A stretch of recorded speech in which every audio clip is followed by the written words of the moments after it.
Assalamualaikum warahmatullahi wabarakatuh. Halo sahabat Bengras, apa kabarnya? Semoga dalam keadaan sehat ya, amin.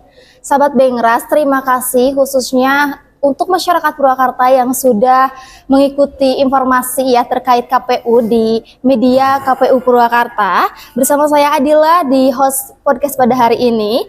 Dan hari ini kita akan membahas berbicara tentang satu aspek yang seringkali diabaikan oleh banyak orang tapi berperan cukup penting ya untuk proses penyelenggaraan di Pilkada, yaitu logistik pemilu. Dan hari ini sudah hadir bersama saya Ketua KPU Kabupaten Purwakarta, yaitu Bapak Dian Hadian ST. Halo Bapak, selamat siang. Selamat siang. Apa kabar nih Pak? Alhamdulillah baik. Alhamdulillah baik. Sahabat Bengras, beliau ini selain menjadi KPU Kabupaten Purwakarta tahun sekarang, beliau juga sebelumnya sudah terjun ke KPU ya di tahun 2017 sampai 2023 ya Pak. Dan 2018 iya 2018 sampai 2023. Dan beliau juga sempat aktif ya di beberapa organisasi dulu ya Pak. Dan sempat menjadi presiden mahasiswa ya, pengalaman yang luar biasa sekali ya sahabat Bengras. Nah Bapak, terima kasih atas waktunya ya Pak, sudah menyempatkan untuk bisa berbincang dengan saya mungkin ya di hari ini tentang terkait logistik pemilu ya Pak, karena sekarang sudah mendekati ya.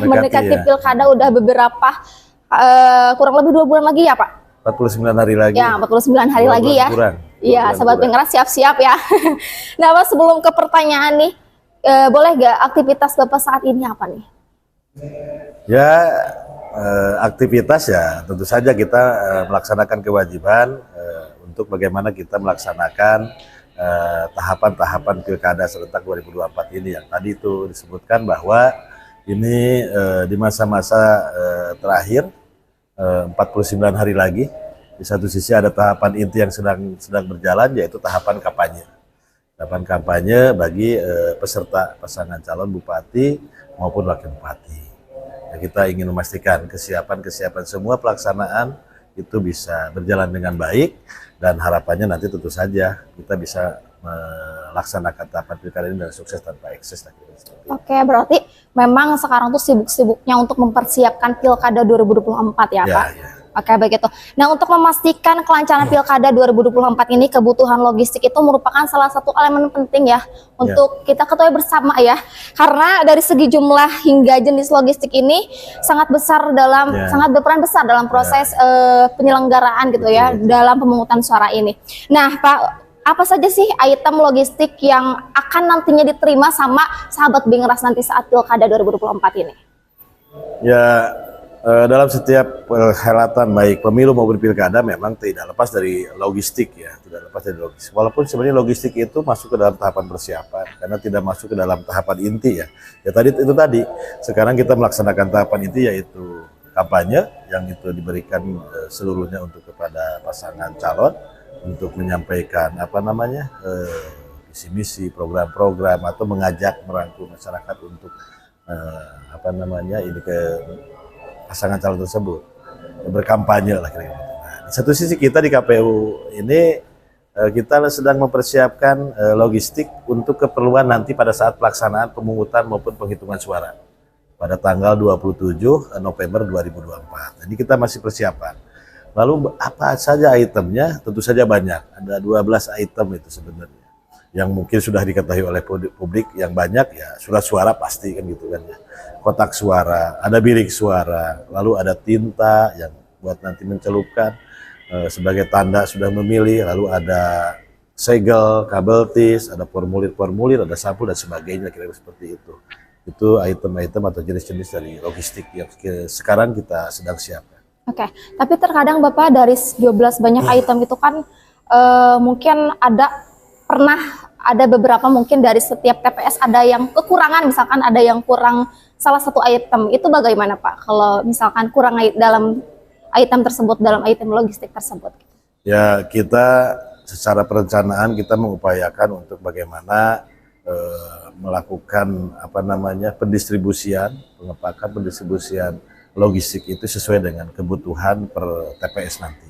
itu target kita untuk bagaimana memastikan semua logistik terpenuhi di situ. Tapi kalau misalkan ada itu hal lain apa saja yang misalkan kurang itu mungkin bisa diberikan solusi yang lain. Ada misalkan kita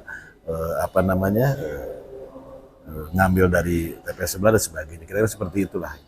Tapi sepanjang ini dalam persiapan kita ingin memastikan bahwa semua kebutuhan logistik untuk di TPS nanti sesuai dengan jumlah item dan jumlah itu kita penuhi semuanya.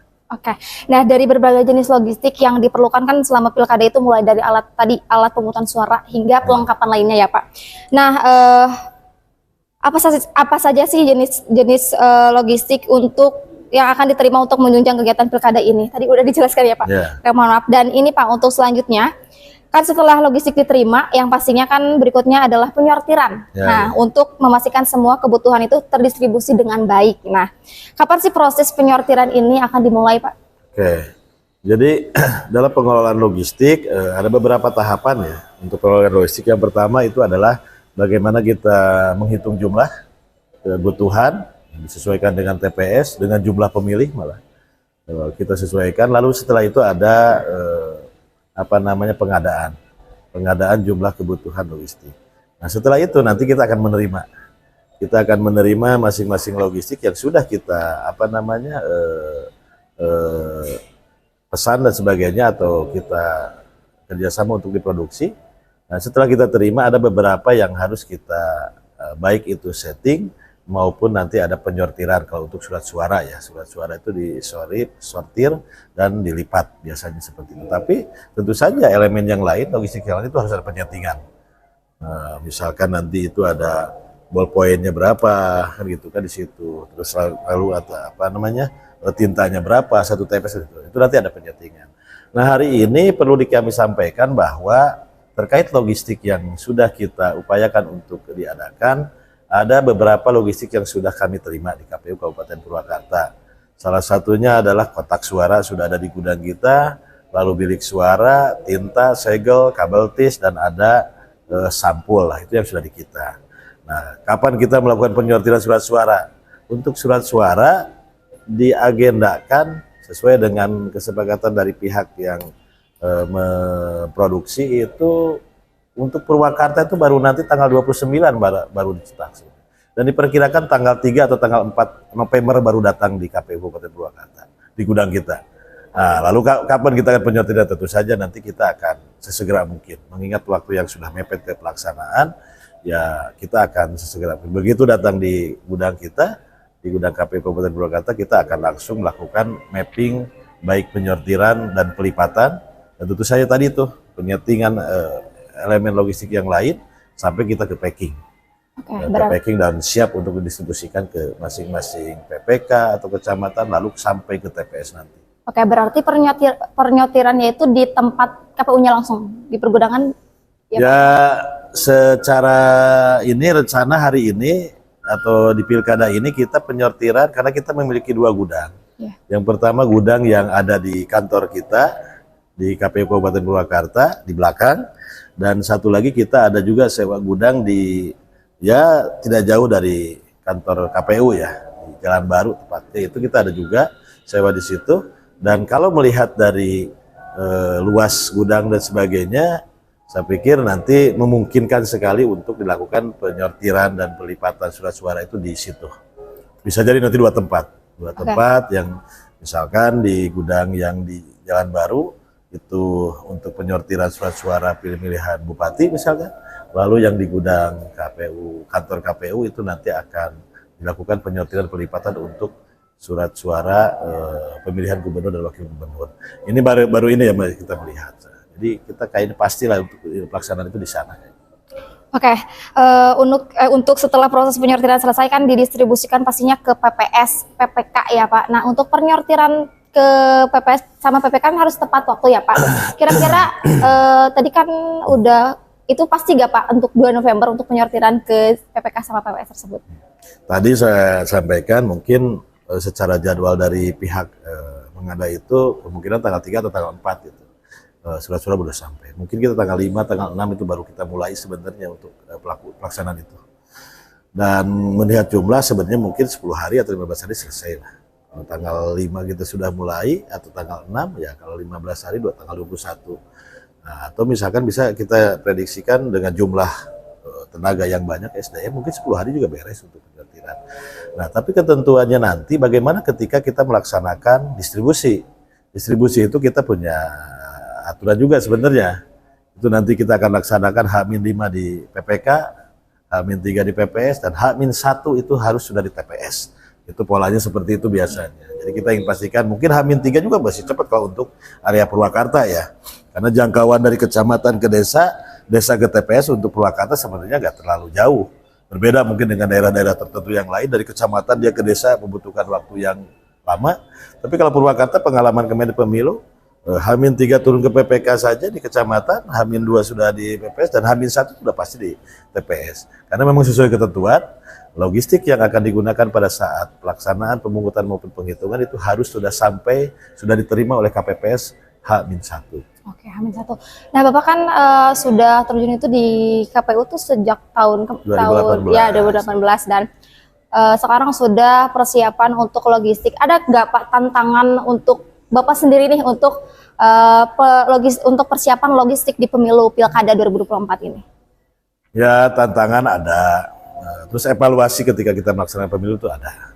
Kita sudah mitigasi daftar inventaris masalah terkait dengan pengelolaan logistik, kita sudah ada catatannya, dan ini mungkin menjadi modal kita untuk bagaimana besok kita ketika mengelola logistik Pilkada ini kita bisa lebih maksimal, dan mudah-mudahan tidak ada masalah yang muncul ketika kita sudah mengelola, baik mulai dari pengadaan, sortir lipat, lalu setting, packing dan distribusi sampai digunakan pada hari H, itu mudah-mudahan tidak ada masalah lagi. Mudah-mudahan lancar ya Pak. Amin, amin. Tidak ada hambatan apapun amin, ya. amin. Sesuai harapan semua kayak itu. Ya. Nah, Bapak kan pemenuhan hak pilih bagi penyandang disabilitas itu kan merupakan hal yang sangat penting ya. Ya, betul. Nah, apakah akan ada disediakan khusus untuk disabilitas tunanetra, dan apakah ada petugas khusus nih Pak untuk penyandang disabilitas lainnya di Pilkada tahun 2024 ini? Ya, sesuai dengan regulasi yang mengatur bahwa kita ketika nanti melaksanakan pemungutan maupun penghitungan secara lokasi aja diatur, itu harus aksesibel. Secara lokasi harus aksesibel, tentu saja nanti dalam pelaksanaan itu pun secara logistik itu harus sesuai dengan yang dibutuhkan di sana. Jadi pastikan nanti alat bantu untuk pencoblosan bagi teman-teman yang disabilitas itu, khususnya dengan yang tunanetra, itu mungkin bisa dilakukan dengan menggunakan braille itu. Nanti ada jadi surat suara yang berbentuk braille.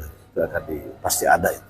Oke, difasilitasi ya Pak untuk disabilitas juga. Betul. Tuh sahabat Bengras, KPU udah memfasilitasi untuk penyandang disabilitas dan lain sebagainya, dan tadi Bapak sudah menjelaskan semua logistik yang sudah diterima beberapa ya Pak. Ya, mungkin nanti akan ada logistik lainnya mungkin ya Pak. Ya. Mungkin Bapak untuk terakhir nih closing statement untuk sahabat Bengras nih.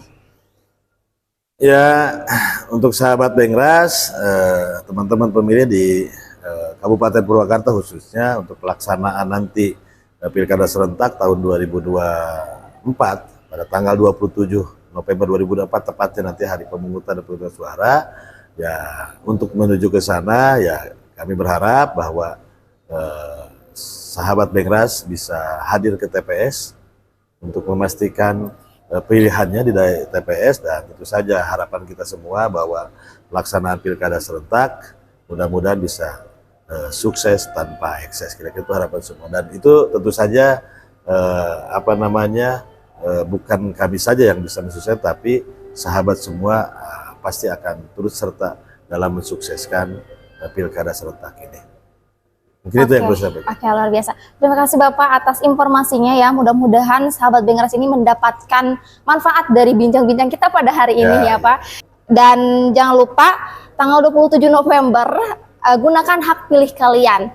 Saya Adilah pamit undur diri. Saya sekali lagi sendiri tanpa kekasih, cukup sekian dan terima kasih. See you again. Wassalamualaikum warahmatullahi wabarakatuh. Waalaikumsalam. Terima kasih.